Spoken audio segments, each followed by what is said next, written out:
I'm going a little south of the border here for this song. Tengo la Navidad, meaning oh,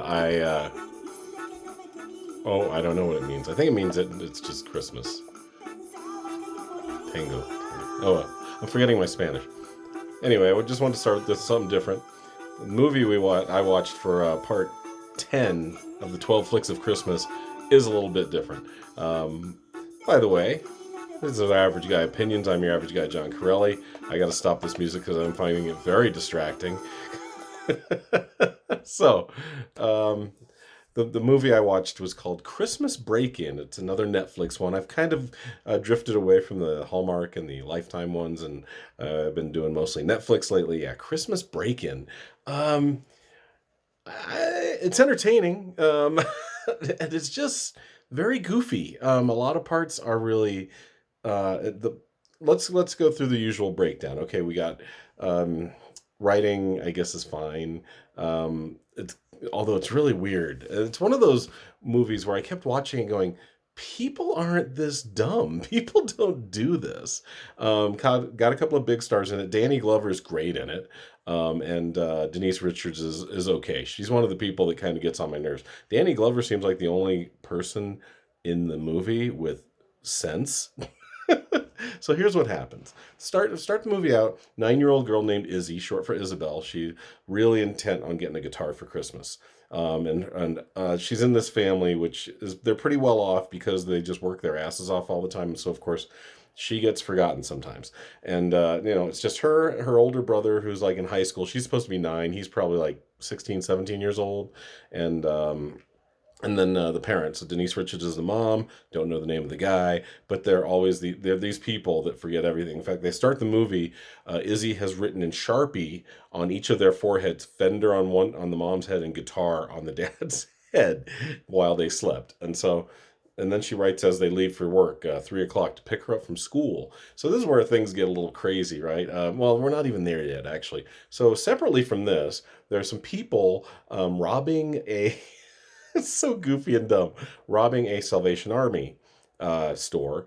All they've broken in and all they've taken are the coins that were collected by the Salvation Army. Not a very efficient way to commit. I don't know if that even be grand larceny. I think the grand larceny is at least $500. $500 is a lot of coins. So I don't know. They got these 2 bags of coins though, Santa-looking bags full of coins. They make their getaway in an ice cream truck in the middle of winter. That is one thing I did like about the production. Also, it was I don't know where it was filmed. I didn't observe that, but it was snowing in a lot of the scenes, and it was real snow on the ground for the most part. So I like that. So you got these 3 people.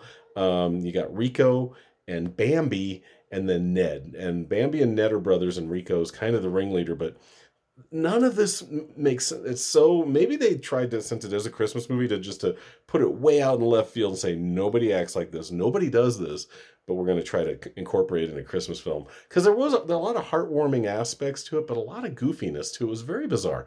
Like I said, Danny Glover has to play the janitor in Izzy's school. So like I said, he's the one actor that would really just had to kind of play the straight man for most of the movie. So what happens is Izzy gets left to school again because her parents once again get into their work and forget her. By the first real, very unreal thing that would never happen is she asked Danny Glover for a ride home, and the janitor, which first you can't do that. I've offered to give kids rides home. My coworkers are like, you can't do that, and I was like, okay, so you can't do that. First of all, it's against probably every school district's policy on the planet, because if anything bad happens, whether it's a car accident or the kid accuses you of sexual assault or you get in a weird conversation, there's so many bad things that can happen, even though 90%, maybe 99% of the teachers that would find themselves in that situation would be just doing the right thing to get the kid home. So there's the first thing. Then it's nighttime and no one stays. Somebody would stay. Some administrator, some representative of the school would stay and not just go, see ya, Izzy, as she's waiting on the curb in the dark. And so she and Danny Glover end up just hunkering down, and a big storm's coming in.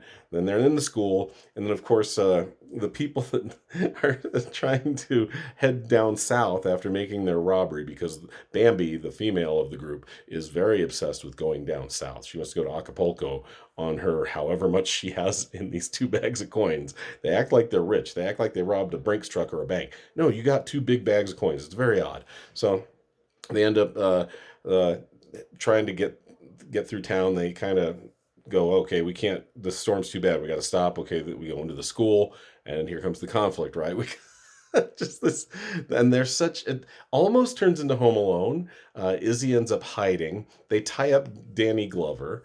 And they go looking for Izzy, and Izzy has set up some. She scares Rico. Rico is the most unlikely tough guy ever. By the way, Rico's too good looking. He is scared of the dark.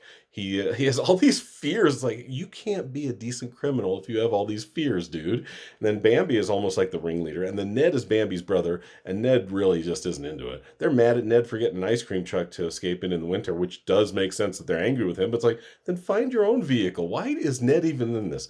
Ned eventually turns. He helps Danny Glover escape, unties the ropes. They tie up Rico. They tie up Bambi, and they go to the police. However, there's still a lot of this movie to go.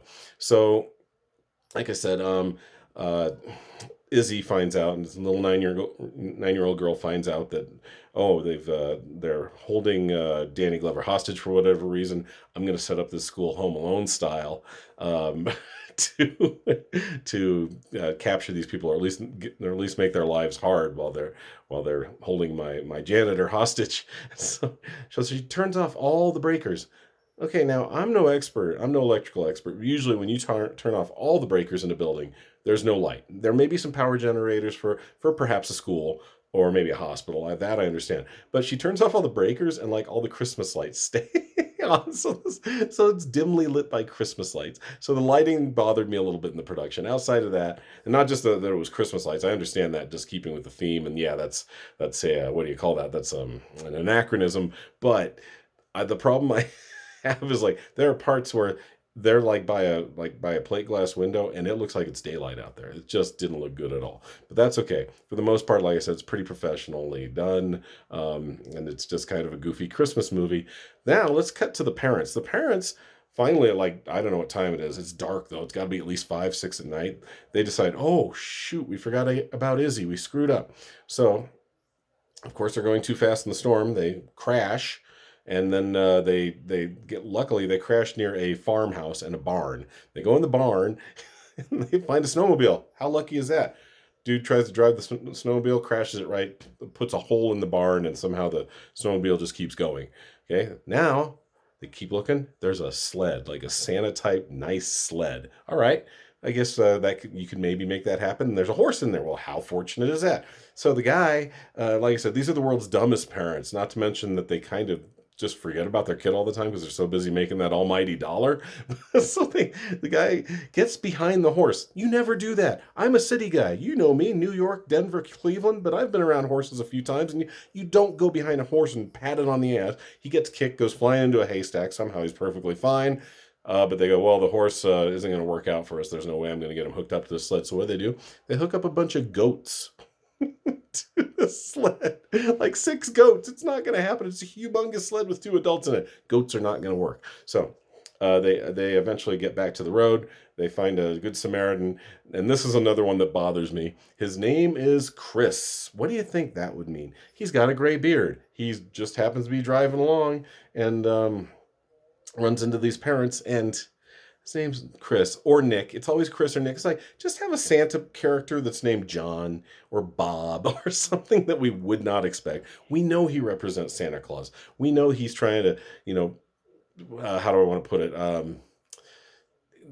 Impart the wisdom of Christmas. It's all about family and the time you spend with your people. And yes, it's about presents and getting people what they want, but it's also, you got to spend more time with your daughter, or you're going to lose her. She's only 9. She's already feeling the effects of you guys putting work ahead of everything else. So they learn their lessons from Kris Kringle. The brother comes in. He has a bunch of nice teenage friends, and they snowboard and ski their way to the school and try to help out.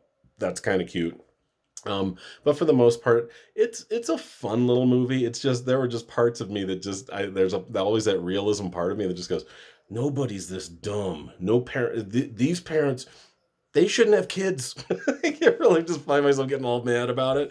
But it is, like I said, just a goofy Christmas movie. Danny Glover's really good in it. I've always loved Danny Glover. I think he's kind of an underrated actor, to be honest. If everyone thinks of him as Mel Gibson's sidekick in the Lethal Weapon movies, but he was really good in like Royal Tenenbaums. I know he's done other serious roles where he's a pretty good actor. He's been in some goofy ass movies like Gone Fishing with Joe Pesci, but he can act, and he proved it even in this little rinky dink Christmas movie. It's one of those ones where it frustrates me, but also it's heartwarming too. It's a goofy little movie. You might like it. It's called Christmas Break-In. If you want to check it out, check it out. If you don't, I'm glad you checked me out. So there you go. There is the 10 Lords of Leaping. Oh, wait, is it 10 Lords of Leaping? Yes, I believe it's the 10 Lords of Leaping um, version. We are at 12 or 10 of 12. I got to get the other two done in the next, what do I got, about 28 hours. So I'll be watching some movies, doing some reviews, doing some more Average Guy opinions, getting the last 4 done to meet my goal by midnight tomorrow night. Thanks, you guys.